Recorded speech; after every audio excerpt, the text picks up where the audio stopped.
pag naghahanap ka ng ganitong klaseng payong, yung pang matagalan ha, pero ang presyo naman, pang masa lang. Oh, di ba? Gusto mo ba yun? Gusto mo ba ng payong na pang matagalan, pero ang presyo ay pang masa, tapos automatic pa? Oh, tingnan mo to.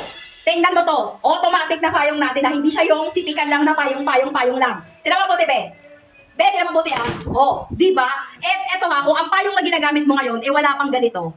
Wala pang ganyan, wala pang ganyan, wala pang ganyan. Be, wag ka na magpayong. Wag na, wag na. Kung ang payong na ginagamit mo ay wala pang ganun, wala na. Alam mo kung bakit hindi yung pang matagalan? Eto, Beb, gayang-kaya ka ipaglaban sa ulan, bagyo, baha, lindol dito mga pangga ko. Alam mo kung bakit? Ayan o, tingnan mabuti. Beb, yung doble yung pinaka-barrier niya dito. Tapos lahat ng mga ayan, meron niya nakapaligid. Makapal ang spring. Yung spring niya makapal. Grabe. Kahit ilang bagyo, baha, yan, mga bossing. Ayan, ganyan na ganyan yan. Ganyan na ganyan talaga. Kayang-kaya kang ipaglaban tsaka protektahan ng payong na to. Naka-discount sale yan. Waterproof na waterproof. Siyempre, payong be. Walang payong na hindi waterproof. Ito kasi, doble. Doble yan. Makapal yung pinaka ito niya. Makapal. O, diba?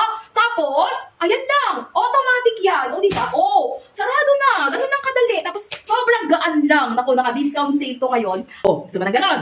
Be, pag gusto mo ng ganitong klaseng payong, ito ang link natin. Diyan ka lang mag-check out pag gusto mo yung ganitong klaseng payong. Napaka-handly lang dalhin. Tapos matibay pa. O.